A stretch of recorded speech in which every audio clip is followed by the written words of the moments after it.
Prodi MPSI dengan NUPTK 2535 7676 68231053. Adapun yang menjadi latar belakang pendidikan saya, S1 jurusan Psikologi Universitas Prima Indonesia, Medan, Sumatera Utara, dan S2 saya jurusan Psikologi Pendidikan di Universitas Medan Area Medan, Sumatera Utara. Saat ini saya mengajar di program studi bimbingan dan konseling Fakultas Keguruan dan Ilmu Pendidikan Universitas Nias, dan saya dipercayakan untuk mengampu mata kuliah pendidikan karakter. Dengan hadirnya pendidikan karakter ini diharapkan kita membekali mahasiswa dengan kemampuan menyaring nilai dan membangun identitas diri yang kuat. Berikut adalah video pembelajaran saya. Selamat menonton.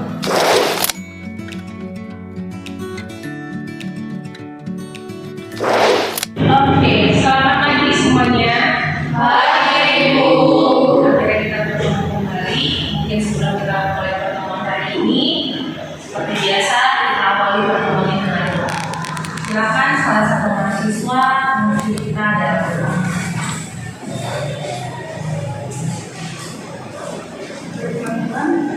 Mari kita berdoa sesuai dengan doa saya pimpin dengan kami. Mari kita berdoa. Kalau kami berdoa, kita berdoa kami berkuasa menjadi kami dan kita selalu menjaga hidup kami. Oke, terima kasih. Oke, saya sama sekali ya. Selamat pagi buat kita semua.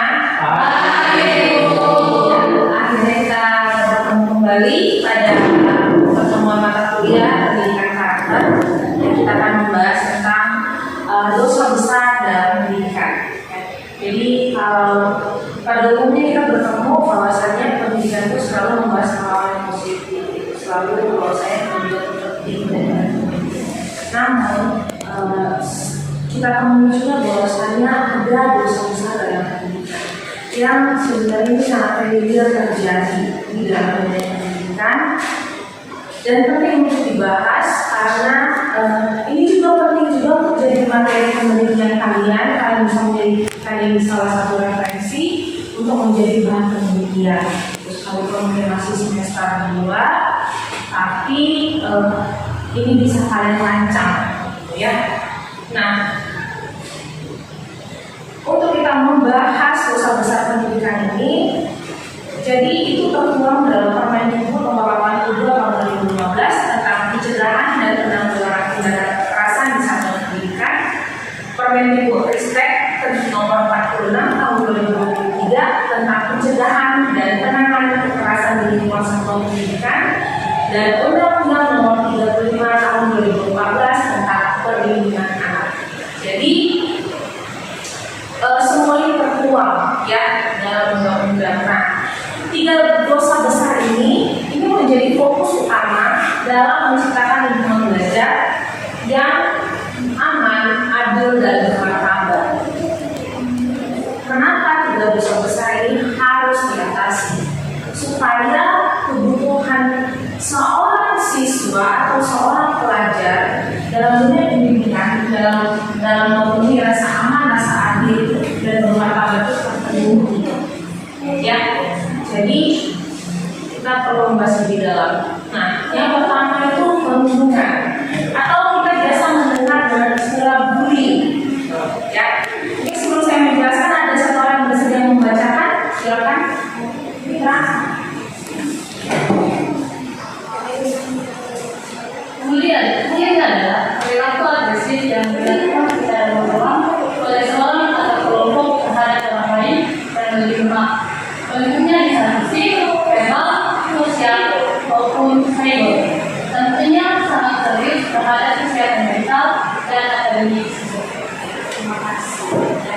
Jadi jelas ya, bullying itu sangat mempengaruhi semangat kita dalam sekolah. Jadi katakan tadi bahwasanya bagi siswa ya, mempengaruhi kesehatan mental ya. Saya pernah bertemu dengan orang yang mengalami bullying, akhirnya dia mengalami trauma jangka panjang karena merasa terus dibully.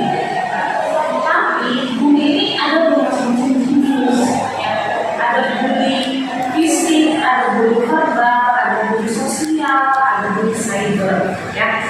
Bullying fisik itu ditandai dengan adanya misalnya pemukulan, ditendang gitu ya. Itu namanya bullying fisik gitu ya, dan dilakukan secara berulang-ulang ya, yang akhirnya itu mengganggu kesehatan mental seseorang gitu, ya, mengganggu kondisi kesehatan psikologis seseorang ya. Dan yang paling familiar mungkin sekarang terjadi itu di cyber ya kan ya. Jadi ketika dia tahu temannya berbuat salah atau dia tahu temannya sedang mengalami hal yang tidak diharapkan terjadi, lalu disebar dan dijadikan bahan olok-olokan. Dan ini yang terjadi saya rasa di mahasiswa ya.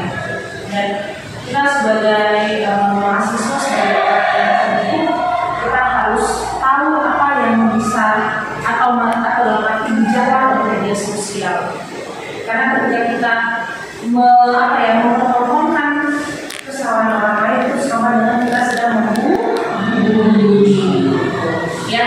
Jadi penting ya, apalagi kita basicnya di dunia konseling ya kan, posisi kita memanusiakan manusia gitu ya kan, kita hadir sebagai guru memanusiakan manusia.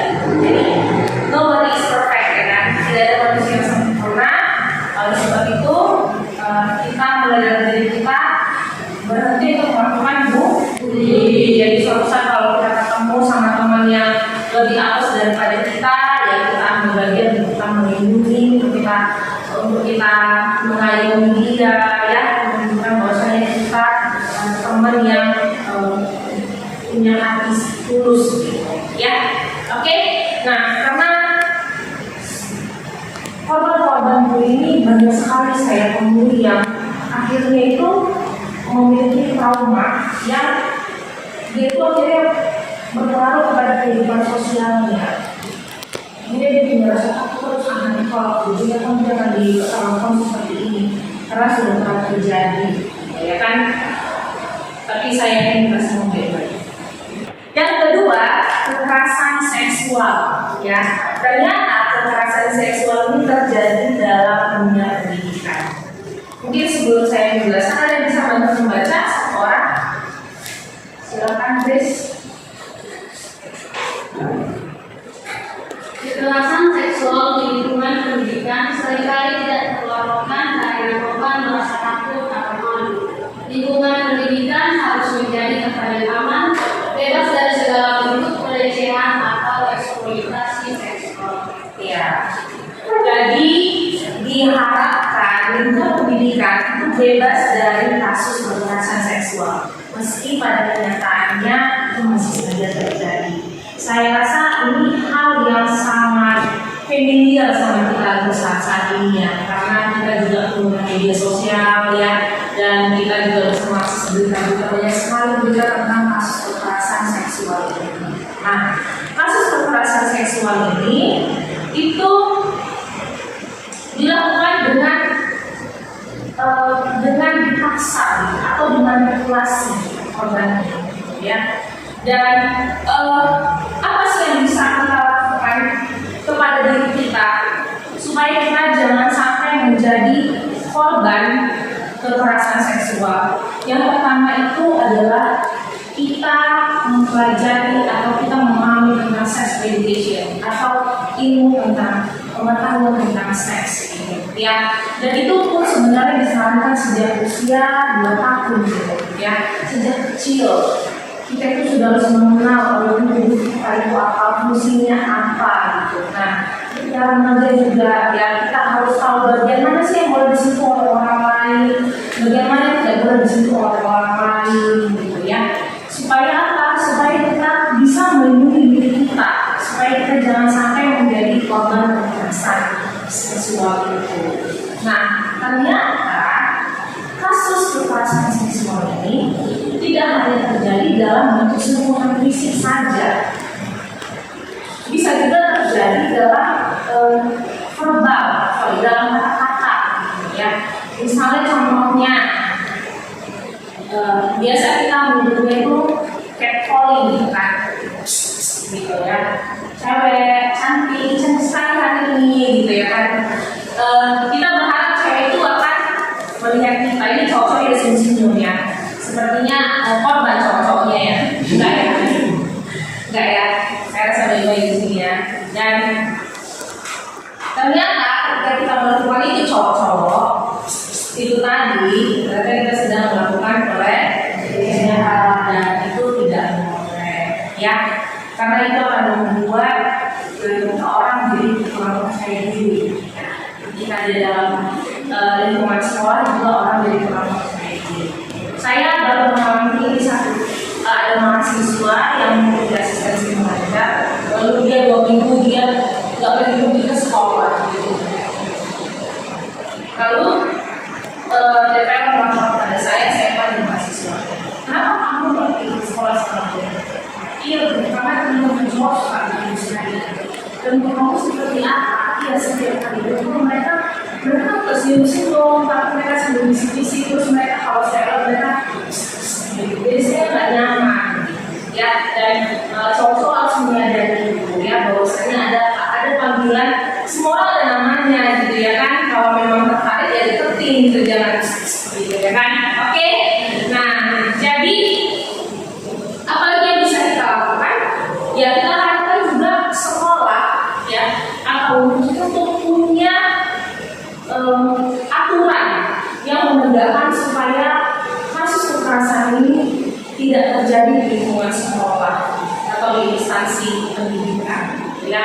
Karena kita harus menciptakan lingkungan yang aman, bermartabat ya, seperti yang tadi sudah dikatakan. Nah, yang ketiga intoleransi. Ada yang bisa bantu baca? Oke, silakan baca. Intoleransi adalah sikap tidak menghargai perbedaan agama, suku, budaya, atau pandangan. Dalam pendidikan, intoleransi menciptakan lingkungan yang tidak sehat dan menurut semangat persatuan. Pendidikan seharusnya menanamkan nilai-nilai kebinekaan dan empati. Terima kasih. Ya, jadi jelas ya, toleransi itu adalah sikap tidak menghargai adanya perbedaan. Nah, contohnya agama, suku, ya. Dan kita selalu bersyukur ya, kita di Indonesia sendiri sangat menghargai perbedaan, ya. Dan tapi apa yang terjadi bila intoleransi itu tidak diatasi? Ada hal yang harus kita perhatikan. Apa yang terjadi ketika intoleransi itu tidak diatasi? Yang pertama, akan terjadi perpecahan. Ya, perpecahan yang tadinya kita harus bisa dalam kebersamaan, akhirnya bersama. Ya, makanya penting sekali kita menanamkan bineka tunggal ika dalam diri kita dan pada siswa-siswa kita. Apa itu bineka tunggal ika? Walaupun berbeda-beda, beda, ya. Nah, selanjutnya itu apa yang terjadi? Apa yang terjadi dampak ketika intoleransi tidak diatasi? Ya, itu akan mempengaruhi percaya diri kaum minoritas. Akhirnya kaum minoritas itu kayak alasan sekolah teman-temannya begini, alasan sekolah tapi mereka suka ejek-ejek karena saya berbeda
kondisinya, maka dia itu karena itu tidak ada rasa aman, tidak ada rasa nyaman yang dilakukan. Ya, makanya penting kita untuk kita itu paham tentang kondisi psikologis seseorang dan kita itu menerima bagaimana kondisinya untuk kita itu bisa membantu dia. Ya, hadir kita harus bisa meyakinkan siswa terutama korban bahwa saya berdoa untuk saya berdoa apa akan berdoa jangan dimakan, kan? Nggak boleh itu dosa, ya. Jadi kehadiran kita itu harus bisa membantu dia menciptakan solusi atas masalah yang sedang terjadi dalam kehidupannya. Ketika dia menjadi korban bully, ketika dia menjadi korban kekerasan seksual, dan juga dia mengalami kondisi masalah dengan lingkungan, karena dia merasa itu berbeda suku, berbeda agama, kehadiran kita harus bisa dan penting sekali sekolah itu baik kepala sekolah dan pengeras pendidikan itu berbicara dengan orang tua bisa mengatasi masalah-masalah yang terjadi dalam sekolah. Oke, mungkin sekiranya ada pertanyaan, silakan saya berikan satu pertanyaan. Silakan Ahmad. Saya sedikit bertanya tentang mengenai bullying atau perundungan. Nah, di mana dalam bullying ini rentang terjadi dalam sekolah atau pendidikan. Nah, bagaimana karena rentang terjadi dalam pendidikan, seseorang yang menderita pendidikan dan kalanya tidak bisa melakukannya, dan apa yang perlu dilakukan oleh pendidikan supaya bullying ini cepat diketahui dan diselesaikan dengan cepat. Terima kasih Bu. Ini tadi saya sudah jelas ya mengatakannya ya, bahwasanya sekolah itu harus punya aturan yang menegakkan supaya hal-hal yang berhubungan dengan dosa ini tidak terjadi di dalam sekolah. Ya, lalu penting juga adanya edukasi kepada siswa, baik kepada korban ataupun pelaku.